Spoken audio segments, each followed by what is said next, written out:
bergabung bersama saya Miss Ash dalam Itu Shen. So, hari ni kita nak belajar bab 1 iaitu rangsangan dan gerak balas. Tetapi hari ini saya nak masuk topik 1.2 iaitu rangsangan dan gerak balas dalam manusia.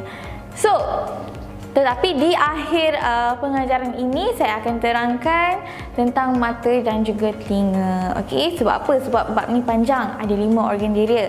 Jadi saya kena terangkan satu persatu. So di akhir pengajaran ini awak akan tahu struktur-struktur mata dan telinga, okay, dan mekanisme penglihatan dan juga pendengaran. Okey, so saya akan terangkan perlahan-lahan. Okey, dalam bab ini rangsangan dan gerak balas dalam manusia, okey, dia untuk pengetahuan awak semua, saya rasa awak dah tahu dah, organ diri manusia ada 5 iaitu mata, telinga, lagi apa lagi? Mata, telinga, hidung. Lagi? Ada 5. Mata, telinga, hidung, lidah untuk rasa, lepas tu kulit.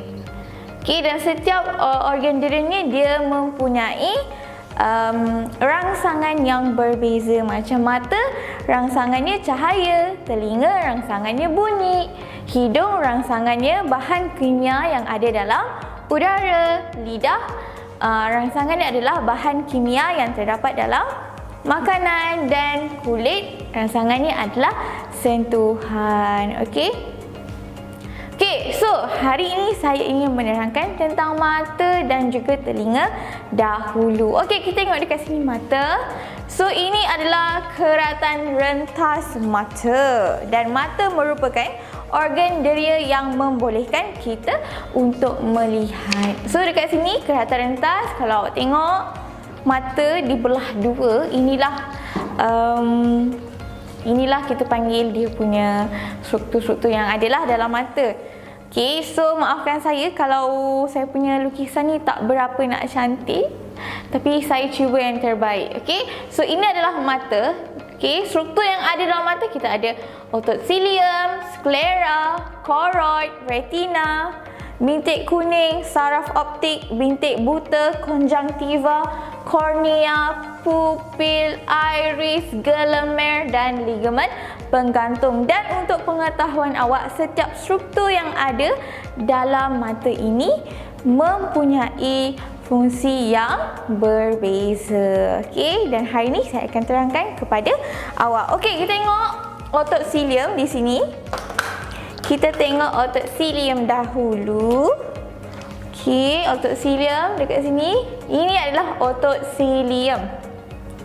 Okey, apa fungsi otot cilium ni? Okey, fungsinya adalah mengecut dan mengendur untuk menukar ketebalan kanta. Dia akan mengecut ataupun mengendur untuk menukar ketebalan kanta mata kita. Okey, itu adalah fungsi otot cilium, mengecut dan mengendur. Ingat, mengecut dan mengendur.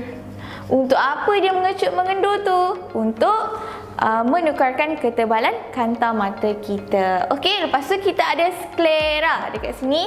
Yang luar ini kita panggil sklera.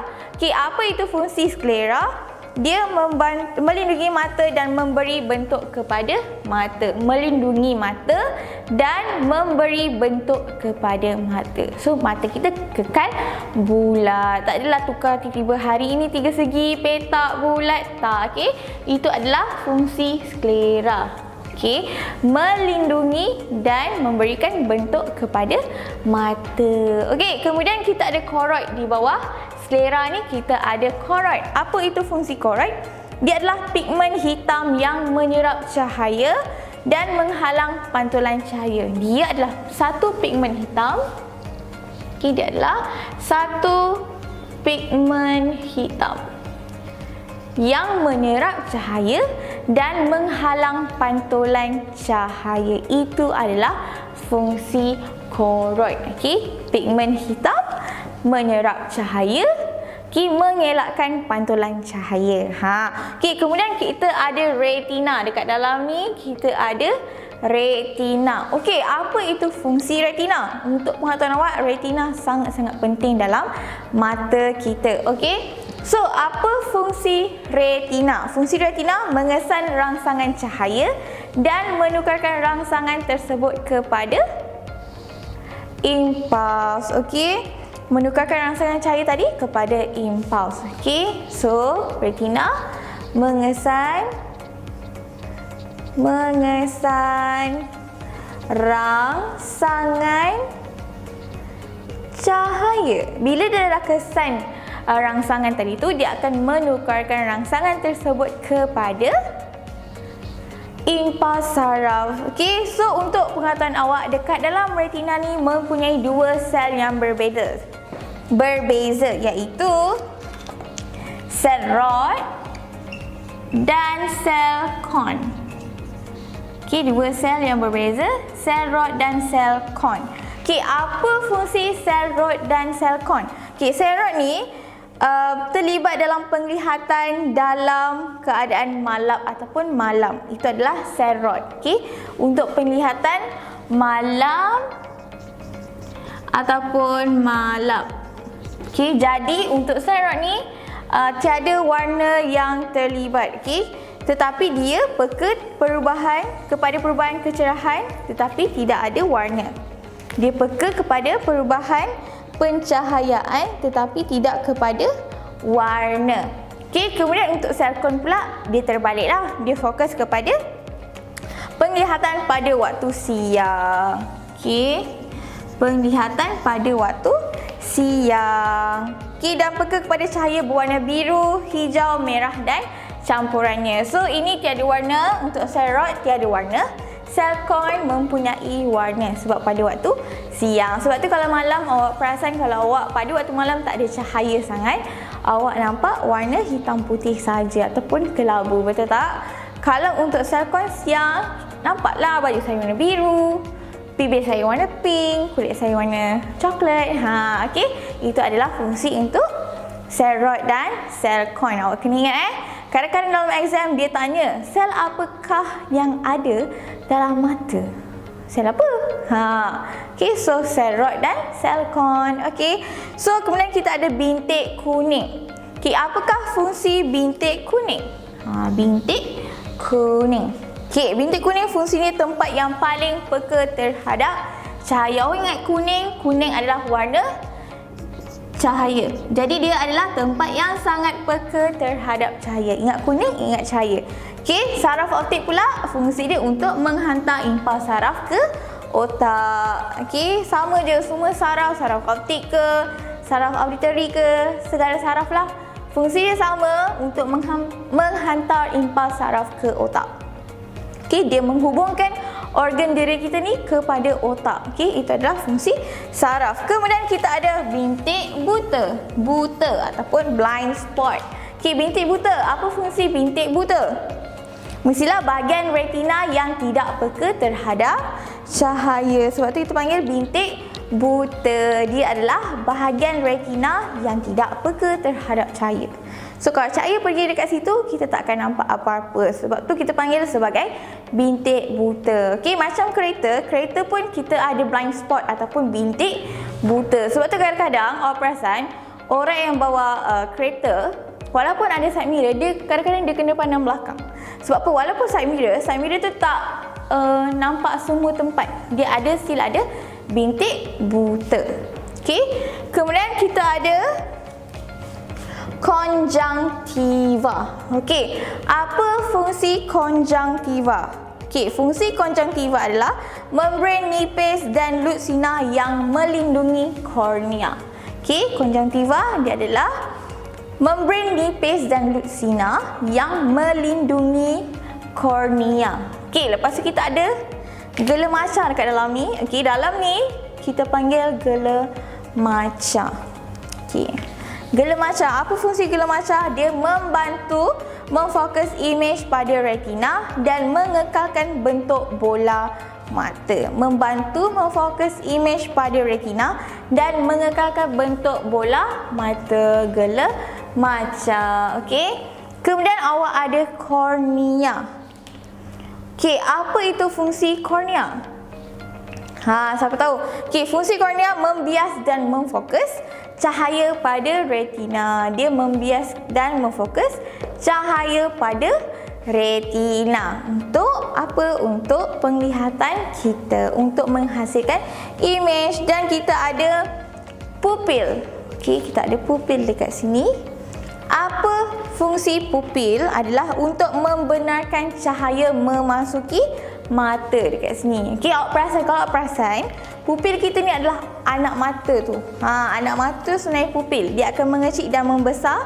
Sebab apa? Sebab dia nak membenarkan sebanyak mana cahaya yang perlu masuk ke dalam mata kita, bergantung kepada situasi. Okey. Kemudian kita ada kanta mata.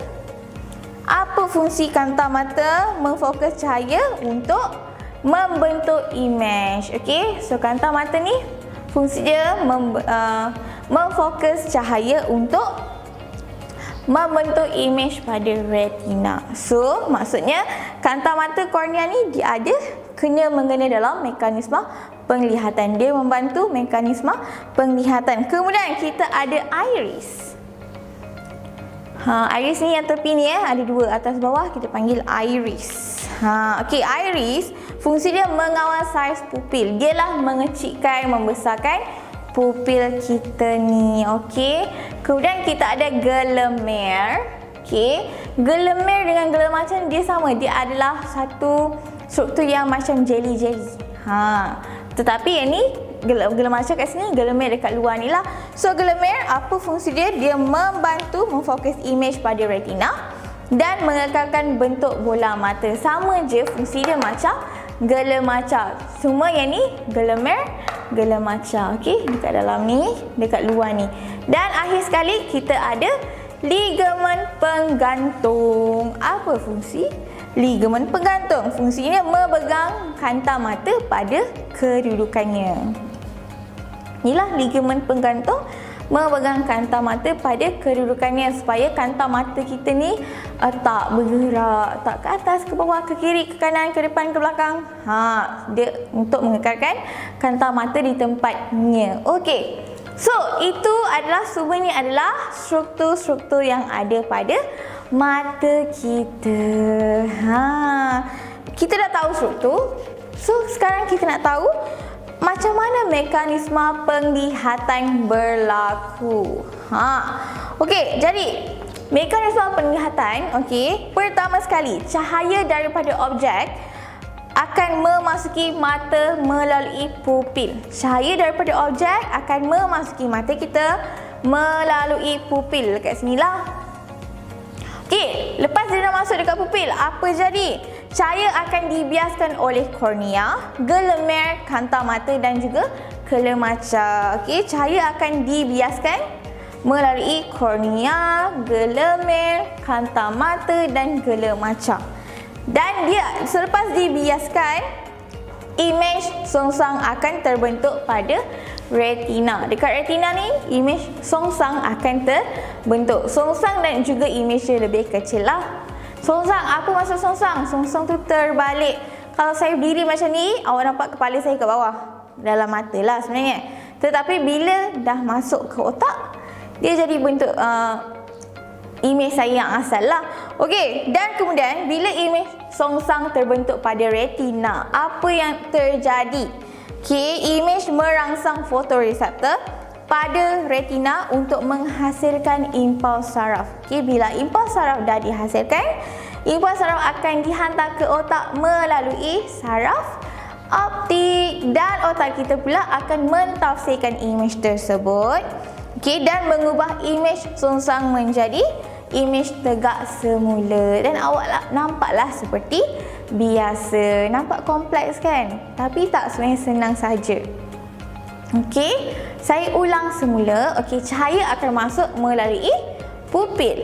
Okey, bila cahaya masuk dekat pupil, okey, kornea, gelemer, gelemaca dengan kanta mata akan membiaskan cahaya tersebut. Dan cahaya tadi tu akan pergi ke retina. Okey, dekat retina apa jadi? imej songsang akan terbentuk dan fotoreseptor yang ada dekat retina akan menghasilkan impas saraf. Okey, impas saraf tadi akan dihantar ke otak kita. Okey, lepas dihantar ke otak kita tafsir imej tersebut. Lepas tu dia akan betulkan balik imej kita tadi tu. Okey, imej yang songsang tadi tu menjadi menegak semula. Okey, dan kita nampaklah seperti biasa. Okey, itu adalah mekanisme penglihatan. 4 benda je. Cahaya masuk daripada pupil, cahaya daripada objek masuk melalui pupil. Okey, kornea, gelemek, kanta mata, gelemaca membiaskan cahaya. Nombor 2. 3. Imej songsang terbentuk pada retina. Nombor 4 apa? Okey, fotoreseptor pada retina tadi tu akan menghasilkan impas saraf. Nombor 5. Impas saraf tadi akan dihantar ke otak melalui saraf optik. Nombor 6. Otak akan mentafsir imej tersebut dan imej songsang akan dibetulkan semula menjadi imej yang menegak. Itu saja, senang kan? So, hari ini kita dah belajar tentang organ deria mata. Okey, sebenarnya saya nak terangkan tentang telinga pula. Tapi tunggu sekejap sebab saya kena padam sikit. Okey, saya akan padam sikit je. Okey, sekarang saya akan menerangkan tentang telinga. So, telinga pertama sekali awak ada. Ni kita panggil cuping telinga, betul tak? Ataupun nama saintifiknya, cuping telinga kita panggil sebagai pina. Okey, kita ada pina. Ataupun bahasa pasarnya, bahasa biasanya kita panggil cuping telinga lah. Okey, lepas tu kita ada lubang telinga. Lubang telinga ni kalau dalam sainsnya kita panggil sebagai apa? Kita panggil salur auditory. Okey, auditory, salur auditory. Okey, ataupun lubang telinga lah. Kemudian kita ada gegendang telinga dekat sini.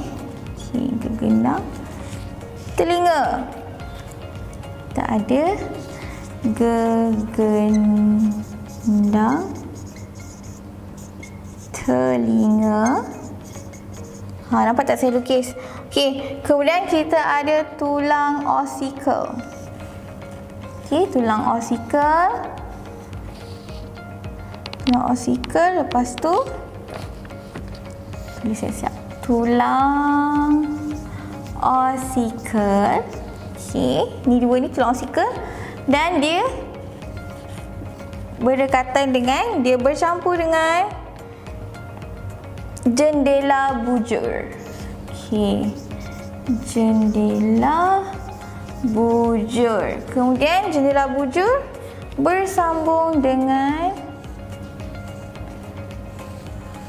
ni apa ni? Kita panggil koklea. Koklea. Okey, lepas tu koklea bersambung dengan apa? Koklea akan bersambung dengan saraf salah warna. Saraf auditory. Ini panggil saraf auditory. Okey. Lepas tu selain daripada tu kita ada dua juga struktur yang tak membantu pendengaran tetapi dia ada fungsi yang lain, iaitu kita ada salur separuh bulat dekat sini. Okey, dekat sini kita ada salur separuh bulat. Okey, kita ada salur separuh bulat.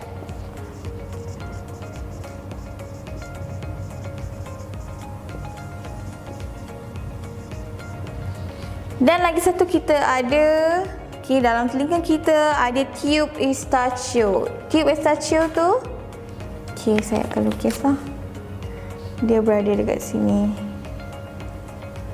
Okey, dekat sini dia keluar. Teng teng. Okay, dia bersambung dekat sini. Tiup Eustachio.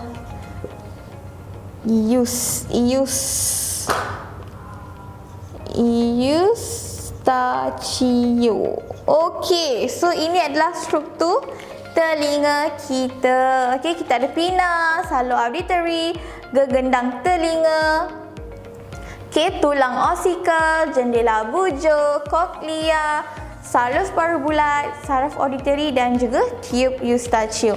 Dan setiap struktur-struktur telinga ni dia mempunyai fungsi yang berbeza. Okey, fungsi dia sendiri. Macam pinna. Okey, apa fungsi pinna? Pinna ni ataupun kita tengok cuping telinga kita, ataupun kalau orang biasanya cuping telinga ni dia kalau perasan dia sama je bentuk macam piring astro. Okey, kalau piring astro dia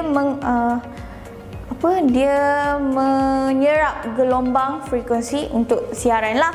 Tetapi kalau untuk pinna dia mengumpul gelombang bunyi untuk masukkan ke dalam telinga. Dia mengumpul gelombang bunyi untuk masukkan ke dalam telinga kita. Okey. Lepas tu kita ada salur auditory. Apa fungsi salur auditory? Okay, dia menyalurkan gelombang bunyi ke gegendang telinga. Menyalurkan gelombang bunyi tadi tu ke gegendang telinga. So, gegendang telinga buat apa? Gegendang telinga akan bergetar apabila menerima gelombang bunyi. Okay, bila gegendang telinga dah bergetar, tulang osikal pula dia buat apa? Dia akan menguatkan lagi getaran. Okay?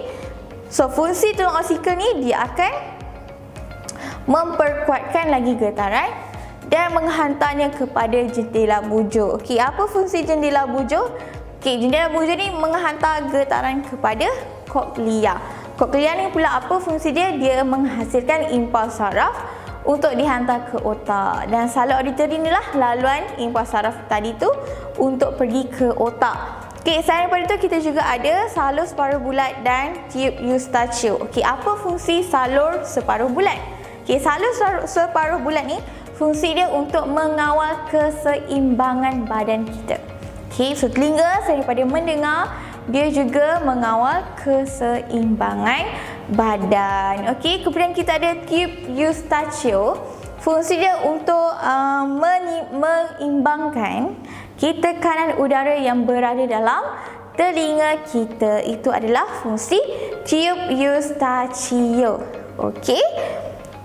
So itu saja untuk telinga. Okey, dia lebih mudah daripada mata dan saya ingin menerangkan pula mekanisme pendengaran. Okey, sebenarnya semua struktur dalam telinga ni mempunyai fungsi dalam mekanisme pendengaran kecuali salur separuh bulat dan juga tiup Eustachio. Okey, so macam mana mekanisme pendengaran berlaku? Contoh, okey, awak terdengar bunyi dan gelombang bunyi itu tadi dikumpulkan oleh pinna. Pinna akan menyalurkan gelombang bunyi tersebut ke salur auditory dan salur auditory tadi akan menyalurkan gelombang bunyi ke kita punya gegendang telinga. Gegendang telinga buat apa? Bila dia terima gelombang bunyi dia akan bergetar. Okey, bila dia bergetar, tulang osikal ni akan berlaga antara satu sama lain dan untuk memperkuatkan lagi getaran bunyi tersebut. Okey, bila getaran bunyi tersebut telah dikuatkan oleh tulang osikal, okey, apa jadi? Jendela bujo pun akan bergetar. Okey, bila jendela bujo bergetar, dia akan menyebabkan bendali dalam koklea tadi tu menghasilkan impuls saraf. Dan impuls saraf tadi tu akan dihantar ke otak melalui saraf auditory. So kita dapatlah mendengar, otak kita akan mentafsir gelombang tadi tu. Impuls tadi tu menjadilah bunyi. Macam sekarang ni awak tengah dengar suara saya. So yes, itu saja untuk mekanisme pendengaran. Senang kan guys? Okey, so untuk next topik saya akan terangkan tentang hidung, lidah dan juga kulit. Yang ini lebih mudah sedikitlah, lagi pendek. So jangan risau, saya akan terangkan satu persatu supaya awak semua pandai. Okay guys, jangan lupa follow e-tuition. Okay, subscribe dekat bawah ni. Komen kalau ada apa-apa komen. Okay, dan jangan lupa follow IG kami. Dan ikutilah video-video kami yang lain untuk lebih banyak lagi video-video yang menarik. Okay, saya harap apa yang saya terangkan hari ini berguna kepada awak. Okay, dan awak faham apa yang saya terangkan. Okay, jangan risau, sains ni mudah dan saya akan bantu awak untuk memahami sains. Okay, itu adalah tugas saya. Jangan lupa sebarkan video ini kepada kawan-kawan awak. Okay, good luck dalam peperiksaan dan rajinlah belajar. Okay, bye. Terima kasih semua. Assalamualaikum daripada saya, Miss Ash di e-tuition. Okay, bye.